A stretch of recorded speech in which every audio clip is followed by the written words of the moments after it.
আসসালামু আলাইকুম, আশা করি সবাই ভালো আছো। আজকে হচ্ছে আমাদের এমসিকিউ হ্যাক্সের 3 নাম্বার ক্লাস।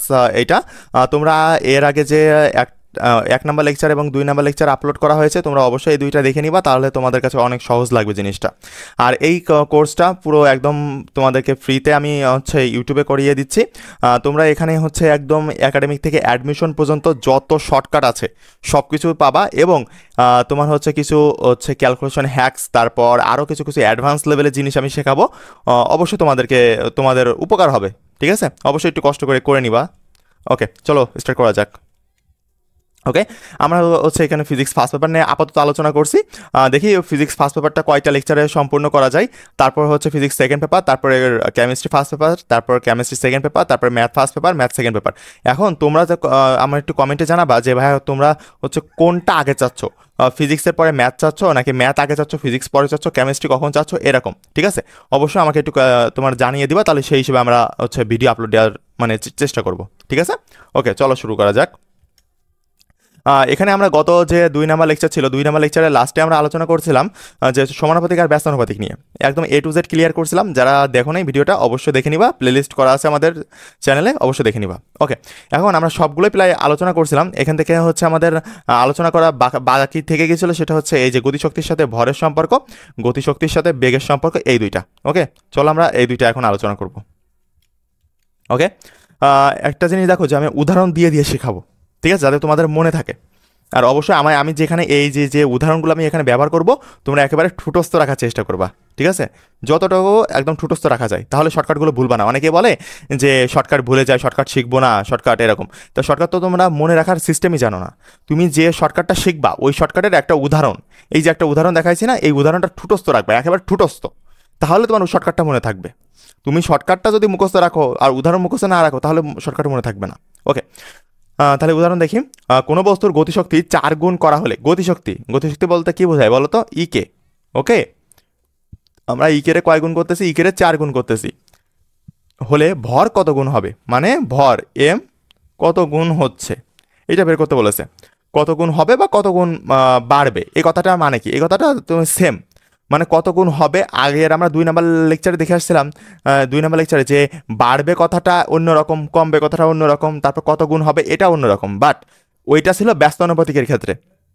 কিন্তু এখন যখন আমি সমানুপাতিকের ক্ষেত্রে আসতেছি, সমানুপাতিকের ক্ষেত্রে একটা জিনিস মনে রাখবা, তুমি যদি ধরো বাম পক্ষ ডান পক্ষ বিবেচনা করবা, এই পাশে যদি তুমি 100 লেখো, তাহলে এই পাশেও তোমার অটোমেটিক 100 হয়ে যাবে। সুতরাং এ কত বাড়লো বা কত কমলো একই জিনিস, ঠিক আছে, একই, কোনো মানে তফাৎ হবে না। আগে একটা ব্যস্ত অনুপাতিক ছিল, এই জন্য তফাৎ হচ্ছিল, মানে পার্থক্য হচ্ছিল, বাট এখন দুইটাই সেম, বাম পক্ষ ডান পক্ষ সমান সমান। মানে তুমি যদি এই পাশে হচ্ছে 10 লেখো, তাহলে এই পাশেও তোমার অবশ্যই 10 চোখ বন্ধ করে চলে আসবে, কারণ এটা সমানুপাতিক সম্পর্ক। ঠিক আছে, আশা করি বুঝতে পারছো। ওকে, তাহলে আমার হচ্ছে ইকের মানটা দেওয়া আছে 4 গুণ, আর হচ্ছে ভর কত গুণ সেটা বের করতে বলেছে, বা কত গুণ বাড়বে এটা বের করতে বলেছে। ওকে, আমরা জানি গতিশক্তির সাথে ভরের কি সম্পর্ক বলো তো? তোমরা তো ওই যে আমি শিখে দিয়ে আসলাম না, এখানে এই যে এখানটায় দেখো, এই যে আমি এখানে এই যে তোমার গতিশক্তির সাথে ভরের যে সম্পর্ক, এইটা কি বলো তো? এটা অবশ্যই সমানুপাতিক সম্পর্ক। মানে আমি যদি এই পাশে 10 রাখি, তাহলে এই পাশে অটোমেটিক 10 হবে, মানে বাম পক্ষ সমান সমান ডান পক্ষ হবে। মানে আমি এইটা বুঝাতে যাচ্ছি যে আমি ইকে সমান সমান যদি 10 দিই, তাহলে আর যদি আমি ভর সমান সমান কত হবে? ভর সমান সমান অবশ্যই 10 হবে। মানে আমি যা এই পাশে বাড়াবো তাও এই পাশে বাড়বে, আর আমি যা এই পাশে কমাবো তা এই পাশে কমবে। ওকে, বাম পক্ষ আর ডান পক্ষ সমান সমান হবে। ঠিক আছে, চলো আমরা লেকচারটা দেখি। ঠিক আছে, তাহলে আমরা জানি যে গতিশক্তির সাথে ভরবেগের সম্পর্ক হচ্ছে সমানুপাতিক সম্পর্ক। সেই সম্পর্কটা হচ্ছে এই যে এখানে। ওকে, সেই সমানুপাতিক সম্পর্ক হচ্ছে ইকে, অবশ্যই এগুলো মুখস্থ রাখবা যে কার সাথে কী সম্পর্ক, এগুলো না হলে তো তুমি আর সলভ করতে পারবা না, তাই না? ইকে সমানুপাতিক হচ্ছে এম, আর এখানে হচ্ছে ভিটা কনস্ট্যান্ট। ওকে, যেহেতু সমানুপাতিক সম্পর্ক, সেহেতু আমরা একটা জিনিস জানি যে একটা বাড়ালে অপরটাও বাড়বে। মানে একটা জিনিস দেখো, তোমার এই যে সমানুপাতিক সম্পর্ক, এখন ইকে যদি তুমি 100% করো, মানে 100 গুণ করো, তাহলে অবশ্যই ভরটাও কি হবে? 100 গুণ হবে। কারণ কি? আমি বলেছি যে ডান পক্ষ আর বাম পক্ষ মানে সমান সমান, দুই হাত সমান সমান। তোমার কি এরকম যে বাম হাত তোমার বড় আছে, ডান হাত তোমার ছোট, এভাবে মনে রাখবা যে দুই হাতই সমান তোমার, ঠিক আছে, দুই হাতই সমান। সুতরাং এই হাতেও যদি তুমি 100 কেজি দাও, এই হাতেও তোমাকে 100 কেজি দিতে হবে। যদি এক হাতে 100 কেজি আর এক হাতে 50 কেজি দাও, তাহলে হবে না। ঠিক আছে, জিনিসটা হচ্ছে এরকম। ওকে, যেহেতু সমানুপাতিক সম্পর্ক সেহেতু একটা বাড়লে অপরটা বাড়বে। আর এই সমানুপাতিক সম্পর্কের ক্ষেত্রে আরেকটা জিনিসও বলা যায় যে একটা কমালে অপরটাও কমবে। মানে যদি বাড়ার হয় তাহলে হচ্ছে এই যে এদিকে দেখো, আমি আরও মানে কনসেপ্টটা ক্লিয়ার করে দিচ্ছি। ইকে যদি আমি বাড়াই, ওকে, ইকে আমি বাড়াচ্ছি তাহলে আমার ভরটা অটোমেটিক্যালিভাবে বাড়বে। এখন আমি যদি ইকে কমাই তাহলে আমার ভরটা অটোমেটিকভাবে কমবে। ঠিক আছে, কিন্তু ব্যস্ত অনুপাতের ক্ষেত্রে উল্টো হয়, যে একটা বাড়ালে অপরটা বাড়ে। ঠিক আছে, এইটা মাথায় রাখবা যে আমি কখন কি করতেছি, সমানুপাতিক নাকি ব্যস্ত অনুপাতিক, এটা অবশ্যই খেয়াল রাখবা। ওকে, সুতরাং গতিশক্তি যদি 4 গুণ করি, বলো তো, তুমি ভাবো, এতক্ষণ তুমি উত্তর পেয়ে গেছো, একদম এক কথায় উত্তর, এত কিছু বোঝা লাগবে না, এক কথায় উত্তর। যে আমি গতিশক্তি, এই দেখো আমি এতক্ষণ কি বোঝাচ্ছিলাম, ওয়েট আমি একটু মুছে নিই। এতক্ষণ তোমাদেরকে আমি বুঝালাম যে বাম পক্ষ সমান ডান পক্ষ করতে হবে, তাহলে গতিশক্তি, এই গতিশক্তিকে তুমি 4 গুণ করতেছো। ওকে, তাহলে এই ভর কত গুণ হবে বলো তো? অবশ্যই বাম পক্ষ আর ডান পক্ষ মানে দুই হাত সমান রাখতে হবে, তাহলে এর 4 গুণ, তাহলে এরও 4 গুণ, এরও তো 4 গুণ, তাই না? দুইটারই সমান হতে হবে, না তো হবে না। এই দেখো, সুতরাং গতিশক্তি যদি তোমার 4 গুণ হয় তাহলে ভরও হবে 4 গুণ, বা 4 গুণ বাড়বে, তুমি যেটাই বলো না কেন। 4 গুণ বাড়বেও বলতে পারে এমসিকিউতে, বা তোমার হচ্ছে 4 গুণ হবে এটাও বলতে পারে। তোমার এই যে ঢাকা ইউনিভার্সিটি আছে, তারপরে যে জিএসটি আছে, তারপর হচ্ছে যে আরইউ আছে, তারপরে হচ্ছে কেইউ আছে, যেসব ইউনিভার্সিটিগুলো আছে এখানে ম্যাক্সিমাম ক্ষেত্রে তুমি দেখবে যে এই রিলেটেড তোমার হচ্ছে ম্যাথ দিয়ে দেয়। ঠিক আছে, এই জন্য অবশ্যই, আর মেডিকেল তো আছে, মেডিকেল তো মানে খুব পরিমাণে এইগুলো দেওয়ার চেষ্টা করে, যেগুলো ট্রিকি ম্যাথগুলো তোমার হচ্ছে মেডিকেলে দেয়। ওকে, ফিজিক্সের ক্ষেত্রে। ওকে, উদাহরণ আরেকটা দেখি। এখন দেখলাম আমি কি দেখলাম, যে ইকের সাথে আমার ভরের, মানে ইকে দেওয়া ছিল, ভর বের করতে বলছিল। ঠিক আছে, এইটা দেখলাম। এখন আমি দেখব যে ভর দেওয়া আছে, আমাকে বের করতে বলবে ইকে। ওকে, এইটা এইটা বের করতে বলবে, মানে দুইটাই একই জিনিস। তারপরেও একটু দেখি উদাহরণ, কোনো বস্তুর ভর 4 গুণ, দেখো ভর 4 গুণ, এই যে এখানে এই ভরটা কি হয়েছে, 4 গুণ দেওয়া আছে। ওকে, হলে গতিশক্তি কত গুণ হবে, মানে ইকেটা কত। এখন তুমি দুই হাতই তো সমান করতে হবে, কারণ কি এটা হচ্ছে সমানুপাতিক সম্পর্ক। ঠিক আছে, জাস্ট সমানুপাতিক সম্পর্ক। এখন তাহলে এটা কত হবে বলো, এটাও 4 গুণ হবে, একদম সিম্পল হিসাব। কত গুণ হবে বা কত গুণ বাড়বে, দেখো ভর যদি 4 গুণ হয় তাহলে গতিশক্তিও 4 গুণ হবে বা 4 গুণ বাড়বে। তুমি শর্টকাটটাও ঠুটস্থ রাখবা, তার সাথে উদাহরণটাও ঠুটস্থ রাখবা, তাহলে আর তোমার কোনোদিনই ভুলবা না। কিন্তু তুমি যদি শুধু শর্টকাটটা মুখস্থ রাখো বা তুমি শুধু উদাহরণটা মুখস্থ রাখো, তাহলে তুমি শর্টকাটটা ভুলে যাবা। এই জন্য আমি বলবো যে দুইটাই মুখস্থ রাখতে। ঠিক আছে, চলো নেক্সট স্লাইডে চলে আসি। কোনো বস্তুর গতিশক্তি, একদম সেম টু সেম প্রশ্ন, শুধু একটু লিখে দিয়েছি যে কোনো বস্তুর গতিশক্তি তোমার 4 গুণ হলে ভর কত গুণ হবে বা কত গুণ বা কমবে। আগে ছিল কি বাড়বে, এখন হচ্ছে কমবে। সেম টু সেম ম্যাথ, শুধু দেখো সব কিছু সেম, সব কিছু এইটা সব কিছু সেম। শুধু দেখো যে এখানে আমরা যেখানে হচ্ছে কম আগে ছিল বাড়তে ছিল, সেখানে একটু কমবে লিখেছি। তোমার প্রশ্ন কতে থাকবে বাড়বে 4 গুণ, খতে থাকবে কমবে 4 গুণ। এখন তুমি যদি না খেয়াল করো, তোমার দেখবা যে তোমার প্রশ্নে কি দেওয়া আছে, কমার কথা বলেছে নাকি বাড়ার কথা বলেছে।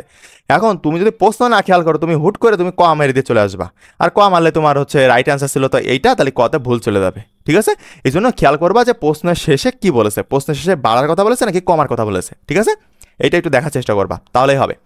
আর নিচেরটা হয়ে যে সেম টু সেম, মানে একই উদাহরণ, শুধু আমি এখানে কমবে, আগেরটা ছিল বাড়বে আর এটা হচ্ছে কমবে। ঠিক আছে, ওকে।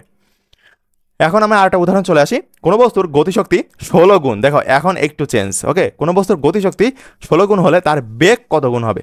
মানে গতিশক্তি ইকের সাথে আমরা এতক্ষণ যে সম্পর্কটা দেখছিলাম সেটা হচ্ছে ভরের সম্পর্ক, এইটা একটা সম্পর্ক।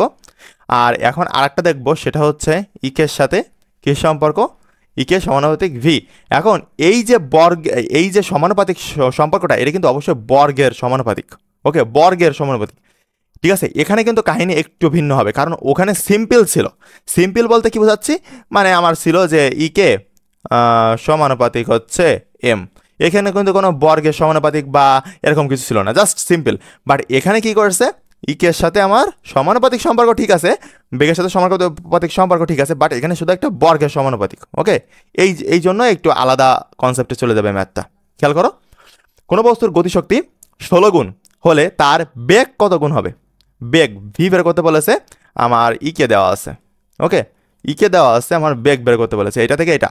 এখন আমরা জানি গতিশক্তির সাথে বেগের সম্পর্ক কেমন বলো তো। ওই যে আমরা দেখেছি, চলো তো এখানে এই দেখো এখানে প্রথম তো আমরা এই যে এটা উদাহরণ শেষ করলাম, এটা দেখছি। আর এখন হচ্ছে ইকের সাথে বেগের সম্পর্ক, এই যে ইকের সাথে বেগের সম্পর্ক কি, এগুলো অবশ্যই এখানে যে চারটা আছে, এখানে যে চারটা আছে একদম ঠোঁটস্থ রাখতে হবে, তাহলে তুমি হচ্ছে প্রশ্ন দেখে চিনতে পারবে যে কোন সম্পর্ক অ্যাপ্লাই করতে হবে। তাহলে ইকের সাথে বেগের সম্পর্ক কি, বর্গের সমানুপাতিক এবং এম কনস্ট্যান্ট। ওকে চলো আমরা দেখে নিই এটা। ঠিক আছে, তাহলে এই গতিশক্তির সাথে বেগের সম্পর্ক কেমন হবে, ওই যে দেখে আসলাম বর্গের সমানুপাতিক, অবশ্যই মুখস্থ রাখবা যে বর্গের সমানুপাতিক নাকি অন্য কিছু বলতেছে। ওকে, বর্গের সমানুপাতিক। এখন ইকে, তাহলে ইকে সমানুপাতিক ভি স্কোয়ার, এম কনস্ট্যান্ট।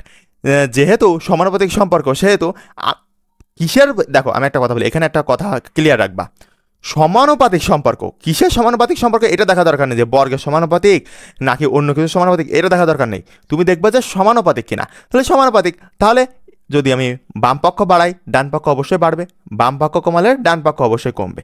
কিন্তু এখানে এই যে বর্গের কথাটা বলেছে এই জন্য হালকা একটু চেঞ্জ হবে, তাছাড়া কিচ্ছু না। ঠিক আছে, চলো আমরা একটা উদাহরণ দেখি, তাহলে আমাদের কনসেপ্ট একেবারে ক্লিয়ার হয়ে যাবে। সুতরাং গতিশক্তি যদি 16 গুণ করি, গতিশক্তি মানে ইকে যদি আমরা 16 গুণ করি তাহলে বেগ হবে 4 গুণ। কিভাবে পাচ্ছি, চলো এই দুইটা সূত্রকে আমরা যদি একটু কম্বাইন করি তাহলে আমরা এইভাবে লিখতে পারি যে, দেখো কিভাবে লিখছি আমরা আমরা আর একটু ভাঙিয়ে দেখা দিচ্ছি। আমি জানি যে অনেকেই জানো, তারপরে আমি শিখাই দিচ্ছি, কারণ অনেক স্টুডেন্টই এইগুলো জানে না। ইকে এইটা লিখতেছি, ইকে সমানুপাতিক ভি স্কোয়ার, এটা তো লেখাই যায় তাই না, এটা তো সূত্র আমরা জানি। তারপরে কি লেখা যায় দেখো তো, আমি বের করতে হবে ভি, তাহলে আমার ইকে হচ্ছে মান দেওয়া আছে, তাহলে ভি শুধু ভি বের করতে হবে, তাহলে আমরা লিখতে পারি না ভি, এইটা এই বিষয়ে লিখলাম। ঠিক আছে, আমি চলো উল্টাই দিই, ভি সমানুপাতিক ইকে। ওকে, এইভাবে তুমি লিখলা। এবার তারপরে লাইন কি লিখলা, ভি বের করতে হবে, তাহলে তুমি সমান সমান সমানুপাতিক চিহ্ন উঠাই দিয়ে তুমি সমান সমান লিখতে পারো, দিয়ে আর এই স্কোয়ার যদি ডান পাশে চলে আসে তাহলে ইকে রুট ওভার অফ ইকে। এই যে তোমার একটা সূত্র হয়ে গেল না, এই যে এখানে লিখছি সেটা। ঠিক আছে, এইটা লিখছি শর্টকাট, তুমি অবশ্যই এটা মুখস্থ রাখবা এবং উদাহরণটা মুখস্থ রাখবা। দেখো তাহলে এই দুইটা থেকে এইটা লেখা যায় যে ভি যদি বের করতে বলে, আমাকে এখানে তো ভি বের করতে বলছিল, বেগ কত তাই না, তাহলে আমরা বের করি, তাহলে রুট ওভার অফ কত, ইকের মান কত দেওয়া ছিল বলো তো, অবশ্যই 16 তাই না, তাহলে 16 এর রুট কত কত হচ্ছে, সরি এখানে ধরো আমি একটু দেখাই, ওয়েট, দেখো এখানে যদি আমি 16 রুট করি তাহলে 4, আর 4ই হচ্ছে অ্যান্সার। ঠিক আছে, 4ই হচ্ছে অ্যান্সার। এই যে গতিশক্তি যদি 16 গুণ করি তাহলে আমার 4 গুণ হবে বা 4 গুণ বাড়বে, যেটা বলবে কেন এখন বাড়বে। এখন অনেকে বলবা যে ভাইয়া এটা কেমন কথা বললেন যে 4 গুণ বাড়বে, কেমন বিষয়টা একটু আনকমন লেগে যাচ্ছে না, যে ভাই আপনি তো বলতে পারতেন যে 16 থেকে আমি 4 মাইনাস করে দিই তাহলে যে 12 গুণ থাকে এই 12 গুণ বাড়বেন। জি না, এটা না, তুমি এখানে দেখবে যে সমানুপাতিক সম্পর্ক কিনা। ঠিক আছে, সমানুপাতিক সম্পর্ক মানে বাম হাত ডান হাত সেম রাখতে হবে। এইবার তুমি আরও বুঝাই দিই, দেখো সাপোজ তুমি আবার বুঝো যে কেন আমি হচ্ছে 12 গুণ না বলে 4 গুণ বলতেছি। দেখো ইকে সমানুপাতিক ভি স্কোয়ার। ওকে, এখন ইকের মান কত দেওয়া ছিল প্রশ্নে, 16 গুণ তাই না, তাহলে আমরা জানি যে সমানুপাতিক হলে বাম হাত আর ডান হাত সমান হবে, তাহলে চলো এবার সমান সমান করি। এখন এই যে ভি স্কোয়ার, তাহলে ভির মান কত 4 পাইছি, তার স্কোয়ার, তাহলে কত হয়েছে দেখো তো, এই পাশেও 16 আর এই পাশেও 16, দেখছো দুইটাই সেম আছে না, এই জন্য তোমার 4 গুণই বাড়বে, বুঝছো, এখানে 12 গুণ হবে না। অনেকে এখানে এটা ভুল করো, তোমাদের কতে দেওয়া থাকবে 4 গুণ বাড়বে আর খতে দেওয়া থাকবে যে 12 গুণ বাড়বে, তোমরা অবশ্যই চোখ বন্ধ করে 12 গুণ দিয়ে আসবা বিয়োগ করে, বিষয়টা হচ্ছে এরকম। ওকে, এখন আরেকটা উদাহরণ দেখি, যে কোনো বস্তুর বেগ 4 গুণ, এখন বেগ ভি দেওয়া আছে, বেগ 4 গুণ হলে গতিশক্তি কত গুণ হবে, গতিশক্তি ইকে। ওকে, ইকেটা কত গুণ হবে, ভালো করে দেখো যে ভি 4 গুণ হলে ইকে কত হবে, তাহলে সেম টু সেম জিনিস কিন্তু এখন উল্টোটা হবে। দেখো তাহলে আমার এখানে হচ্ছে সূত্রটা এইভাবে ছিল, যখন ভি বের করতে বলছিল, আমি যখন ইকে বের করব তখন এইটার রুট ওভার অফটা এই পাশে দিয়ে দাও, তাহলে ভি স্কোয়ার, এইটা না, ইকে সমান সমান ভি স্কোয়ার এইটা। তাহলে দেখো আমার বের করতে বলেছে বেগ যদি 4 গুণ হয়, বেগের মান দেওয়া আছে 4 গুণ, তাহলে গতিশক্তি হবে 16 গুণ। ওকে, গতিশক্তি অবশ্যই 16 গুণ হবে।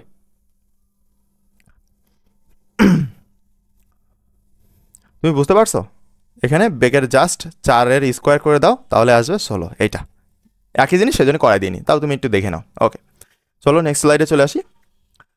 এখন নেক্সট স্লাইড, আর ওই যে সেম টু সেম তোমার আগের প্রশ্ন ছিল বাড়বে তাহলে কমবে, যেহেতু সমানুপাতিক সম্পর্ক সুতরাং বাড়ুক বা কমুক একই সেমই উত্তর হবে, এই জন্য আর কিছু আমি করাই দিই না, এখানে যে কমবে শুধু বাড়াবের জায়গায় কমবে, তাছাড়া কিচ্ছু না, বাদ বাকি সব সেম। ওকে, চলো নেক্সট স্লাইডে চলে আসি। এখানে এটা হচ্ছে পর্যায়কালের একটা সূত্র। যারা হচ্ছে এইচএসসি 25 আসো, এইচএসসি 25 আর 24 তারা এই সূত্রটা চেনো, কারণ তোমাদের সিলেবাস কমপ্লিটেড বাই ইট। কিন্তু যারা 26 ব্যাচ আসো তাদের কাছে হচ্ছে এটা নতুন লাগতে পারে, কারণ তোমরা এই অধ্যায় এখনো করোনি। ঠিক আছে, যখন করবা তখন দেখে নিবা। এটা হচ্ছে পর্যায়কালের সূত্র, ওই যে সরল দোলক করে আসছো না, ওই জায়গায় সূত্র, পর্যায়কালের সূত্র। এখন এখানে দুইটা জিনিস কনস্ট্যান্ট থাকে, একটা হচ্ছে এই জিটা কনস্ট্যান্ট থাকে আর এলটা কনস্ট্যান্ট থাকে, এক এক সময় এক এক রকম থাকে। এখন তোমার প্রশ্ন বলে দেওয়া থাকবে না, তোমাকে বুঝে নিতে হবে। দেখো, এই জন্য আমি এটা শর্টকাট অ্যাপ্লাই করব, যে যখন আমার জি কনস্ট্যান্ট থাকবে তখন হচ্ছে আমরা সমানুপাতিক ধরবো, সব কিছু সূত্র সমানুপাতিক, শর্টকাটগুলো সমানুপাতিক। আর যখন আমার এল কনস্ট্যান্ট থাকবে, মানে দৈর্ঘ্য কনস্ট্যান্ট থাকবে, তখন আমরা ব্যস্তানুপাতিক সম্পর্ক ধরবো। ঠিক আছে, এটা মাথায় রাখবা, এই পুরো স্লাইড একদম ছোটস্থ রাখবা। এখন সমানুপাতিক সম্পর্ক হলে তাহলে দেখো আমি যখন জি কনস্ট্যান্ট মানে জি নাই, ওকে, জি নাই সাপোজ, তাহলে জি নাই আর এই দুটাও কনস্ট্যান্ট, 2 পাই তো কনস্ট্যান্ট, তাহলে থাকতেছে কি টি রুট ওভার অফ এল, এইটা থাকতেছে না, এইটা থাকতেছে। তাহলে তো এইটা দ্বারা কি বোঝাচ্ছে, টি দ্বারা বোঝায় হচ্ছে পর্যায়কাল, আর এইটা দ্বারা কি বোঝায়, সরলদোলকের দৈর্ঘ্য। ঠিক আছে, দৈর্ঘ্য বোঝায়। তাহলে এই দুটার মধ্যে সম্পর্ক হবে। দেখো চলো, তাহলে আমরা এখান থেকে লিখতে পারি না যে এখান থেকে উল্টোটা লেখা যায় না, দেখি উল্টোটা লেখা যায় না, যে রুটটা যদি অপোজিট পাশে চলে আসে তাহলে L equal to T square, এটা লেখা যায় না, সেটা লিখছেই। দেখো এল ইকুয়াল সমানুপাতিক টি স্কোয়ার। ওকে, সমান সমান দিয়েও যা করা যায়, সমানুপাতিক দিয়েও তা করা যায়, সমস্যা নেই। এইবার দিলাম তাহলে টি স্কোয়ার। এখন এখান থেকে একটা শর্টকাট বেরো হয়, যে তুমি উদাহরণ দেখলে বুঝতে পারবা যে শর্টকাটটা কীভাবে আসছে। এখন তোমাকে যদি শর্টকাট বের করতে বলে এই সূত্রের শর্টকাট, তখন L2 যদি বের করতে বলে তখন কি করবা, L2 ইন্টু এন স্কোয়ার, তারপরে দিয়ে তোমার L1। ঠিক আছে, এটা হচ্ছে সূত্র, মানে শর্টকাট। মনে রাখো, আমি উদাহরণ দেখালে বুঝতে পারবা। আর দ্বিতীয়টা হচ্ছে এই যে তুমি হচ্ছে স্কোয়ারটাকে যদি তুমি এই পাশে করে দাও, তাহলে এই পাশে কি রুট হয়ে যাবে না, সেই যে এই যে টি এই পাশে স্কোয়ার ছিল, সেটাকে আমি এই পাশে নিয়ে আসলাম, রুট হয়ে গেল। বুঝতে পারছো? ওকে, সেম টু সেম ভাবে হচ্ছে আমরা ব্যস্তানুপাতিকের ক্ষেত্রেও করবো। ব্যস্তানুপাতিকের ক্ষেত্রেও আমি সেম টু সেম ভাবে এইগুলো বের করছি, করে এই যে শর্টকাটগুলো পাশে লিখে দিয়েছি। তোমরা এইগুলো ঠোঁটস্থ রাখবা, যখন এল কনস্ট্যান্ট তখন ব্যস্তানুপাতিক, যখন জি কনস্ট্যান্ট তখন সমানুপাতিক। ওকে, এইগুলো মুখস্থ রাখলে এনাফ, আর কিচ্ছু লাগবে না। চলো নেক্সট স্লাইডে চলে আসি। আমি এবার উদাহরণ দেখে আমরা মনে রাখবো। দেখো, দৈর্ঘ্য দৈর্ঘ্য যদি এল যদি আমি এন গুণ করলে দোলনকাল কত হবে, টি কত হবে, তাই না, টি কত হবে। তাহলে কার সাথে সম্পর্ক, দেখো এল এর সাথে টি সম্পর্ক। তাহলে আমি এল এর সাথে টি সম্পর্ক কি দেখে আসছি বলো তো, গত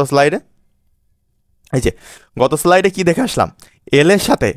এখন তুমি বলবা যে ভাইয়া এই 4টা শর্টকাটের মধ্যে কোনটা কখন ব্যবহার করব। দেখো, তোমার কার সাথে কার সম্পর্ক বলেছে, এটা হচ্ছে মেন, এল এর সাথে তোমার টি সম্পর্ক, তাহলে এইটা। ওকে, টির সাথে এল এর সম্পর্ক, সেটা এইটা। তারপরে ব্যস্তানুপাতিকের ক্ষেত্রে তুমি বুঝবা কি করতে পারি, এটি ব্যস্তানুপাতিক। দেখো, টির সাথে জির সম্পর্ক, সেটা হচ্ছে ব্যস্তানুপাতিকের এই সূত্রটা হবে। আর জির সাথে টির সম্পর্ক, তাহলে এইটা হবে। এইটা হচ্ছে সিম্পল, তুমি এইটা জাস্ট হচ্ছে মাথায় রাখবা, তাহলে হচ্ছে। ঠিক আছে, দেখো তাহলে দৈর্ঘ্যের সাথে টি সম্পর্ক, দৈর্ঘ্যের সাথে টি সম্পর্ক কি থাকবে। এইবার তুমি বলবা যে ভাইয়া তাহলে আপনি সূত্র এটা ব্যবহার করছেন কেন। দেখো, তোমাকে কি বেরো করতে বলেছে, দোলনকাল কত হবে। তুমি একটা জিনিস দেখো, দোলনকাল কত হবে, এখানে কিন্তু একটা জিনিস দেখো, দৈর্ঘ্য এন গুণ করলে, দৈর্ঘ্য যখন এন গুণ করেছি, এখানে কিন্তু অবশ্যই L1 ছিল, আগে থেকে L1 ছিল। এগুলো কিন্তু অবশ্যই তোমাকে বুঝতে হবে। L1 ছিল, আর আমরা L2কে এন গুণ করছি। ঠিক আছে, L2কে এন গুণ করছি। ঠিক আছে, গেল, L2কে এন গুণ করলাম। এবং দোলনকাল কত হবে, দোলনকালও তাহলে যদি এইটার দুইটা প্রোডাক্ট থাকে, দুইটা আউটপুট থাকে, অবশ্যই টি এরও দুইটা আউটপুট আছে, তাহলে T1ও ছিল আর T2 বের করতে বলেছে। ক্লিয়ার, T2 বের করতে বলেছে। বুঝে নিতে হবে যে একটা দেওয়া আছে মানে যে একটাই থাকবে তা না, তুমি L1ও আছে, L2 হচ্ছে এখানে দিবে, যে 10 গুণ 20 গুণ যেটাই হলো না কেন দিবে। আর T1 দেওয়া নাই, কিন্তু হচ্ছে তোমার T2 বের করতে বলেছে। এটা তোমার মাথায় রাখতে হবে, এই শর্টকাটগুলো অ্যাপ্লাই করতে গেলে এই ধরনের জিনিস মাথায় রাখতে হবে। ঠিক আছে, দেখো তাহলে দৈর্ঘ্য এন গুণ এল, ধরো সাপোজ হচ্ছে দ্বিগুণ 10 গুণ যেটাই বলুক না কেন, করতে হলে দোলনকাল কত হবে। তাহলে দেখো, দোলনকাল সূত্র কার চাইছে, সূত্র চাইছে টি সূত্র, না টি সূত্র চাইছে, T2 বের করার। এখন T2 বের করার সূত্র ভালো করে দেখো, যে T2 বের করার সূত্র এই 4টার মধ্যে কোনটা, দেখো তো T2 বের করার সূত্র। তুমি এখানে দুইটা পাবা। ওকে, আমি দেখাচ্ছি তোমার। বিষয়টা হচ্ছে দেখো যে দোলনকালের সাথে যদি তুমি হচ্ছে টি দোলনকালের সাথে সম্পর্ক, তোমার দুইটা জিনিস মাথায় রাখতে হবে, এখানে লিখে নাও। সম্পর্ক, প্রথমত সম্পর্ক দেখবা, দ্বিতীয়ত সূত্র। ওকে, এই দুইটা মাথায় রাখবা। দেখো আমার সম্পর্ক ছিল এল এর সাথে টি। ওকে, এল এর সাথে টি সম্পর্ক, এল এর সাথে টি সম্পর্ক, এইটাও খাটে এইটাও খাটে। এখন তুমি কোনটা ব্যবহার করবা? এখন দেখো এল এর সাথে টি সম্পর্ক ঠিক আছে, এখন তোমার হচ্ছে সূত্রটা দেখতে হবে যে কী বের করতে বলেছে। এই সূত্রে কী বের করতে বলেছিল? আমার T2 বের করতে বলছিল না? T2 বের করতে বলছিল। এখন T2 যদি বের করতে চাই তাহলে এই শর্টকাটটা না, এটা কি T2 বের করতে পারবো আমি এই শর্টকাটটা দিয়ে? না, কিন্তু আমি এই শর্টকাটটা দিয়ে অবশ্যই T2 বের করতে পারবো। এইটা মাথায় রাখবা। তাহলে আমি কি বললাম? প্রথম দেখবা সম্পর্ক, যে কার সাথে কার সম্পর্ক, এল এর সাথে টি সম্পর্ক না, এখানে দুইটা সেম, এল এর সাথে টি সম্পর্কও যা, টি সম্পর্কের সাথে এল এর সম্পর্কও তা। এখন তুমি দেখবা যে সূত্রে কি বের করতে বলেছে, আমাকে T1 বের করতে বলেছে, T2 বের করতে বলেছে, L1 বের করতে বলেছে, নাকি L2 বের করতে বলেছে। আমাকে দেখবা যে T2 বের করতে বলেছে। কোন জায়গায় বের করতে বলেছে আমি প্রশ্নটা দেখে আসি। দেখো এই যে এখানে দেখো, এখানে দেখো যে দৈর্ঘ্য এল দেওয়া আছে, টি এখানে দোলনকাল, দোলনকাল দ্বারা টি দ্বারা বোঝায়, আর T2টা বের করতে বলেছে, T1 না, কিন্তু এটা অবশ্যই T2। তা T2 বলতেছে, তাহলে আমার দৈর্ঘ্যের সাথে আমার দোলনকালের সম্পর্ক হবে, সম্পর্কটা হবে এইটা। আর আমি বুঝে গেলাম তাহলে এই সম্পর্কটা কোথায় আছে, সমানুপাতিকের মধ্যে আছে। আর যখনই আমার T2 বের করতে বলেছে তখনই আমি বুঝে যাচ্ছি যে আমার কোন সম্পর্কটা, ঠিক আছে? তখনই হচ্ছে T2 equal to √n into T1। অবশ্যই কিন্তু এই T1টা তোমার রুটের বাইরে, অবশ্যই এইটা খেয়াল রাখবা। অনেককেই আমি দেখেছি যে তোমরা T2 equal to √n T1 এইটা লিখে ফেলো, এইটা করলেই ভুল, একদম কেটে দেবে। অবশ্য তোমার রিটেনে তো এটা ব্যবহার করতে পারবা না, কিন্তু তুমি হচ্ছে এমসিকিউতে ব্যবহার করতে পারবা, ঠিক আছে? ওকে, দেখো তাহলে আমি আরেকটা উদাহরণ দেখে নিই, একদম ক্রিস্টাল ক্লিয়ার হয়ে যাবে এটা দেখলে। দৈর্ঘ্য দ্বিগুণ, দৈর্ঘ্য দ্বিগুণ করতেছি। ওকে, দৈর্ঘ্য দ্বিগুণ করলে দোলনকাল কত হবে? তোমার এই যে যত গুণ করবা এটা কিন্তু এন এর মান। ওকে, যত গুণ করবা এটা হচ্ছে এন এর মান, গুণ করলে দোলনকাল কত গুণ হবে, মানে তোমার T2 বের করতে বলেছে, T2। তাহলে সূত্র কি? তোমার সম্পর্ক দেখবা দৈর্ঘ্য, দৈর্ঘ্যের সাথে তোমার দোলনকালের সম্পর্ক, মানে সমানুপাতিক সম্পর্ক। এবার সমানুপাতিক সম্পর্কের মধ্যে দুইটা সূত্র আছে। এবার তুমি দেখবা যে কি বের করতে বলেছে, T2 বের করতে বলেছে। তাহলে T2 নির্ণয় সূত্র একটাই, সেটা হচ্ছে T2 ইকুয়াল টু √, এখানে এন এর মান কত বলো তো? এন এর মান 2, এই যে এন এর মান 2, সেই জন্য এই যে বসাই দিচ্ছি 2 ইন্টু T1। এখন T1 এর মান কিন্তু প্রশ্ন দেওয়া থাকতে পারে, পরের উদাহরণটা দেখলে বুঝতে পারবা। এখন দেখো তাহলে এইটা তুমি যদি করো, তাহলে আমি হ্যান্ড ক্যালকুলেশন যারা করছো, হ্যান্ড ক্যালকুলেশন আমি শিটটা দিয়ে দিয়েছিলাম, তোমরা অবশ্যই করে নিবা। হ্যান্ড ক্যালকুলেশনের বইটা সংগ্রহ করে নিবা, ঠিক আছে? তোমরা যারা এখনও সংগ্রহ করোনি তোরা অবশ্যই হ্যান্ড ক্যালকুলেশনের বইয়ে সংগ্রহ করে নিবা, এটা ডিসক্রিপশন বক্সে দেওয়া থাকবে লিঙ্ক, ঠিক আছে? অবশ্যই সংগ্রহ করে নিবা। এটা হচ্ছে একদম একেবারে ফ্রি একটা ইবুক। ওকে, তোমরা প্রিন্ট করে নিতে পারো চাইলে। দেখো তাহলে আমরা হ্যান্ড ক্যালকুলেশন করি। দেখো যে √2 ইন্টু T1 এর আমরা মান বসাবো না, তাহলে √2 এটার মান কত বলো তো? √2 এর মান হচ্ছে 1.41, ঠিক আছে? কিন্তু ওইটা ধরবা না, কিন্তু আমার এইটা দিলেই হচ্ছে, ঠিক আছে? সরি, এই রুটটা হবে না, তাহলে এইটাই হচ্ছে অ্যান্সার। বুঝছো যে √2 মানটা জাস্ট আমি এখানে বসাই দিলাম, আর কিচ্ছু না। আর T1 রেখে দিব এখানে T1। আর যদি T1 এর মান দেওয়া থাকে তাহলে সেটা বসাবা। এই দেখো, এবার তারপরে উদাহরণটা দেখো। এখন তোমাদের মনে আছে যে ভাই T1 এর মান দেওয়া থাকলে কেমন হবে? এই যে দেখো, এই যে অ্যান্সারটা আমি এখানে দিয়ে দিচ্ছি। দেখো সেকেন্ড দোলকের দৈর্ঘ্য, এখন সেকেন্ড দোলক বলে দিয়েছে সেকেন্ড দোলকের দৈর্ঘ্য, তাহলে সেকেন্ড দোলকের ওই যে তোমার দোলনকাল বা পর্যায়কাল ওইটা কিন্তু 2 সেকেন্ড, অবশ্যই 2 সেকেন্ড, ঠিক আছে? এটা তোমার সূত্র, এটা তো তোমরা যারা পড়ছো অধ্যায়টা তারা মাথায় আছে। এখন যারা 26 ব্যাচ তারা তো এটা দেখোনি, বাট 24 ব্যাচ আর 25 ব্যাচ এটা তো দেখছো। তাহলে 2 সেকেন্ড। তাহলে আমি সেম টু সেম নিয়মে এন এর মান কত বলো তো?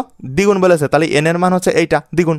তাহলে আমরা T2 বের করবো, তাহলে T2 equal to √n T1। তাহলে এবার দেখো, তাহলে √2 ইন্টু কত? T1 এর মান কত বলো? এই যে 2 সেকেন্ড। সেকেন্ড দোলক বলে দিয়েছে, দেখছো উচ্চ অবস্থায় সেকেন্ড দোলক বলে দিয়েছে, সেজন্য 2। তাহলে কত হবে? 1.4 ইন্টু 2। তাহলে এইটাকে যদি তুমি করো তাহলে কি আসবে? তুমি হচ্ছে 2 দিয়ে হচ্ছে পয়েন্টের আগে গুণ করবা, পয়েন্টের পরেও গুণ করবা। তাহলে পয়েন্টের আগে 2 দিয়ে যদি 1 গুণ করো তাহলে কত হয়? 2, ঠিক আছে? পয়েন্ট দিলা, মানে দশমিকটা দিলা, দিয়ে 2 দিয়ে 4 গুণ করলে কত হয়? 8। এইটাই হচ্ছে অ্যান্সার। ক্লিয়ার? একেবারে ইজি। তুমি যত প্র্যাকটিস করবা তত তোমার ভালো হবে। যারা মেডিকেলের জন্য প্রিপারেশন নিবা, তারপরে হচ্ছে ভার্সিটির জন্য প্রিপারেশন নিবা, তাদের তো আর হচ্ছে ক্যালকুলেটর ব্যবহার করতে দিবে না, তাই না? তারা তো অবশ্যই এগুলো ব্যবহার মানে হ্যান্ড ক্যালকুলেশন করতে হবে। এই জন্য এখন থেকে যদি প্র্যাকটিস করো তাহলে অ্যাডমিশনে যে সহজ হয়ে যাবে। ওকে, চলো নেক্সট স্লাইডে চলে আসি। একটি সরল দোলকের দোলনকাল, ওকে, একটি সরল দোলকের দোলনকাল এন গুণ মানে টি, ওকে, টি এখানে 3 দেওয়া থাকবে। এন গুণ করলে দোলকটির দৈর্ঘ্য, দেখো দৈর্ঘ্য এল, দৈর্ঘ্য এল এল এল এল। তাহলে আমার কার সাথে কার সম্পর্ক বলো তো? প্রথম সম্পর্ক দেখবো, তাহলে টির সাথে এল। তাহলে আমি বুঝলাম যে এই জিনিসটা তো সমানুপাতিকের মধ্যেই আছে। তাহলে আমি প্রথম ক্লিয়ার হলাম সমানুপাতিক। এখন সূত্র দেখবো, তারপর সূত্র দেখবো না, 2 নাম্বার সত্য যে সূত্র দেখবো। এখন সূত্রে কী বের করতে বলেছে দেখো, দোলকটির দৈর্ঘ্য মানে এই দৈর্ঘ্য কিন্তু অবশ্যই L1 না, এই দৈর্ঘ্য অবশ্যই L2, মানে যেটা বের করতে বলবে সেটা কিন্তু L2 আকারে, মানে দ্বিতীয়টা, ঠিক আছে, দ্বিতীয়টা বের করতে বলবে, এটা কিন্তু অবশ্যই মাথায় রাখবা, ঠিক আছে। তাহলে আমি প্রথম কাজ হচ্ছে সম্পর্ক দেখব, সম্পর্ক হচ্ছে কার সাথে? টির সাথে, টির সাথে এল এর সম্পর্ক। দ্বিতীয় নাম্বার সূত্র দেখবো, সূত্রটা আমার কী বের করতে বলেছে? দৈর্ঘ্য বের করতে বলেছে, মানে L2 বের করতে বলেছে। এখন সমানুপাতিক সূত্রের মধ্যে চলো দেখে আসি। এই যে সমানুপাতিক সূত্রের মধ্যে আমার L2 বের করার সূত্র এই যে এইটা না, এই যে এইটা না, তাহলে চলো আমরা এইটাই বসাই দিই, আমরা এইটাই বসাই দিব, ওয়েট, আমরা এইটাই বসাই দিব, চলো এই যে। তাহলে এখানে L2 equal to n square into L1, এই শর্টকাটটা মুখস্থ রাখবা। দেখো আমরা এবার উদাহরণটা আসি। 0.2 মিটার দৈর্ঘ্য বিশিষ্ট একটি সরল দোলকের দোলনকাল দ্বিগুণ, এই যে এনের মান পেয়ে গেছি, এনের মান খুঁজবা, ওকে, এনের মান পেয়ে গেছি। দোলকটির দৈর্ঘ্য মানে L2 কত হবে বলো? L2 কত হবে? তুমি শর্টকাট ফেলাও, L2 equal to n square L1। এনের মান কত বলো? এনের মান হচ্ছে এই যে দ্বিগুণ, তাহলে 2 স্কোয়ার, ওকে, 2 স্কোয়ার। এইবার L1, ওকে, 4 L1। এখন এখানে একটা জিনিস মিস্টেক গেছে, বলো তো কী মিস্টেক গেছে? এই যে 0.2 মিটার, এইটা কিসের মান বলো তো? এত দৈর্ঘ্য বিশিষ্ট, এটাও কিন্তু দৈর্ঘ্য, L2 বের করতে বলেছে, তাহলে শিওর এটা L1, এটা L1। তোমার প্রশ্ন পড়ে বুঝতে হবে, যত প্র্যাকটিস করবা তত তোমার ভালো হবে। দেখো L1 এর মান, তাহলে L1 এর মান বসাও এখানে, তাহলে কত হচ্ছে এখানে? 4 ইন্টু L1 এর মান হচ্ছে 0.2। এখন 0.2, এখন যারা হ্যান্ড ক্যালকুলেশন পারো না তারা অবশ্যই ডিসক্রিপশন বক্স থেকে তোমার হচ্ছে পিডিএফ বুকটা হচ্ছে ডাউনলোড করে নিবা, প্রিন্ট করে নিবা, ওখানে A to Z এসব হ্যান্ড ক্যালকুলেশনের A to Z বলা আছে, তোমরা অবশ্যই দেখে নিবা। ওকে, 4 ইন্টু 0.2, তাহলে তুমি এবার দেখো 0.0 বসাই দিলা, 0.0 বসাই দিলা, এই যে এইটুকু বসাই দিলাম এখানে, দিয়ে 4-এর সাথে 2 গুণ করলে কত হয়? 8, এটাই হচ্ছে অ্যান্সার। ক্লিয়ার? এটা হচ্ছে অ্যান্সার। এখন থেকে প্র্যাকটিস করবা যে ক্যালকুলেটর ছাড়া, আর হ্যান্ড ক্যালকুলেশন করতে গেলে বা ক্যালকুলেশন এক্সের আমার এই যে কোর্সটা করতে গেলে তুমি ক্যালকুলেটরটা দূরে রেখে আসবা, ঠিক আছে? ক্যালকুলেটর দূরে না রেখে আসলে তোমার উত্তর ভিন্ন আসবে, উত্তর মিলবে না। ওকে, দেখো এইবার এই উদাহরণটা গেল। এইবার একই জিনিস একটু ঘুরাই দিতে পারে, ঠিক আছে? দেখো এত মিটার দৈর্ঘ্য বিশিষ্ট একটি সরল দোলকের দোলনকাল, দেখো একটা জিনিস দেখো, দোলনকাল এত 0.9 সেকেন্ড, এটা কত বলো তো? এটা হচ্ছে T1। আর দোলনকাল 1.8 সেকেন্ড করতে হলে দোলকটির দৈর্ঘ্য কত হবে? L2 তো বের করতে বলেছে, আমি বুঝতে পারছি। এখন T1 দেওয়া আছে, আবার T2ও দেওয়া আছে, এটা T2, আবার L2ও দেওয়া আছে, L1ও দেওয়া আছে, সবই তো দেওয়া আছে, তাহলে চাইছে কি? মানে L2 বের করতে বলেছে। এখন দেখো 3টা জিনিস দেওয়া আছে, একটা জিনিস বের করতে বলেছে।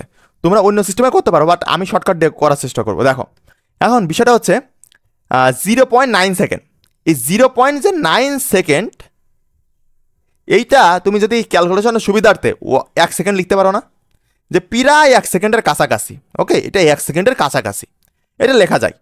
আর দোলনকাল তোমার 1.8 সেকেন্ড, মানে প্রায় এই যে 1.8 সেকেন্ড, তাই না? এটা তো ক্যালকুলেটর ছাড়া করতেছো, এই জন্য তো অবশ্যই মুখে মুখে করতে হবে, ক্যালকুলেশন সুবিধার্থে একটু বাড়াই নিতে হবে।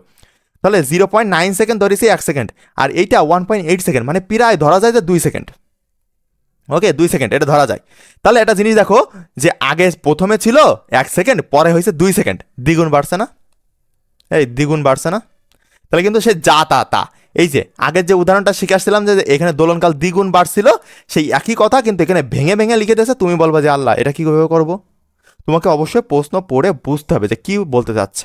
তাহলে একদম সেম টু সেম জিনিস, তুমি এনের মান পেয়ে গেলে 2, মানে দ্বিগুণ বাড়তেছে। তুমি এই টোটাল লাইনটার মানে হলো যে 2 গুণ, ওকে 2 গুণ বাড়বে, এটা গয়রস্যু 2 গুণ বাড়তেছে। তাহলে তুমি এখন তুমি হচ্ছে ডাইরেক্ট লিখতে পারো যে L2 equal to n square L1। এবার তুমি মান বসাও, তাহলে 0.2, সরি, এখানে একটু ভুল হয়ে গেল আমার, দাঁড়া আমি একটু মুছে নিই। L2 equal to n square L1, okay. N এর মান কত বলো তো? এন এর মান এই যে এইটা আর এইটা থেকে মধ্যবর্তী হচ্ছে পার্থক্য হচ্ছে 2 সেকেন্ড, ওকে। মানে দ্বিগুণ হয়েছে, প্রথম ছিল 1 সেকেন্ড, পরে হয়েছে 2 সেকেন্ড, তাহলে দ্বিগুণ বাড়তেছে না? সেই দ্বিগুণটা হচ্ছে কি এন এর মান, সেই 2 স্কোয়ার ইন্টু L1। এখন 4 ইন্টু L1 এর মান কত? এই যে 0.2, তাহলে 0.2। তাহলে এবার হ্যান্ড ক্যালকুলেশন করো, যে 0.0 বসাই দিলাম, আর 8 একার 8 গুণি, সরি 2 একে 2, 2 গুণি 4, 4 দুগুণি 8, এই যে 8, ওকে। এটাই হচ্ছে অ্যান্সার। ক্লিয়ার? তোমরা এইভাবে প্রত্যেকটা ম্যাথ যদি এইভাবে করার চেষ্টা করো, তাহলে তোমার কাছে একেবারে পানি পানি মনে হয়ে যাবে। আর তুমি ঢাকা ইউনিভার্সিটি বলো, রাজশাহী ইউনিভার্সিটি বলো, খুলনা ইউনিভার্সিটি বলো, বা বিভিন্ন বড় বড় যে ইউনিভার্সিটিগুলো আছে, বা মেডিকেল বলো, এইগুলোতে এই ক্যালকুলেশনগুলো যে কতটা গুরুত্বপূর্ণ তোমরা যখন অ্যাডমিশন দিবা তখনই বুঝবা। ঠিক আছে, ওকে। আজকের ক্লাস আমাদের এই পর্যন্তই। ইনশাল্লাহ হচ্ছে তোমরা কমেন্ট করবা যে তোমাদের ক্লাসটা কেমন লাগছে। তোমাদের রেসপন্স যদি ভালো হয়, তোমাদের কমেন্টস যদি ভালো হয়, তাহলে আমি অবশ্যই 1 থেকে 2 দিনের মধ্যেই তোমার হচ্ছে আমি হচ্ছে 4 নাম্বার লেকচারটা আপলোড দিয়ে দেবো। ঠিক আছে, তোমাদের রেসপন্সের অনুযায়ী, তোমাদের রেসপন্স যদি আমি ভালো না পাই, তাহলে আমি হচ্ছে আর ক্লাস এইটার উপরে নিব না। তোমরা যদি চাও যে হ্যাঁ ভাইয়া আপনি এই বিষয়ের উপরে আরও ক্লাস নেন, তাহলে আমি আবারও ক্লাস নেবো, কোনো সমস্যা নেই। আর যারা হচ্ছে আমাদের ফেসবুক গ্রুপে যুক্ত হতে চাও, তাহলে এখানে ক্লিক করবা। আর যারা হচ্ছে আমাদের টেলিগ্রাম গ্রুপে যুক্ত হওনি এখনও, তারা এখানে ক্লিক করলেই জাস্ট যুক্ত হতে পারবা। আজকে পর্যন্তই, আসসালামু আলাইকুম, সবাই ভালো থাকবা।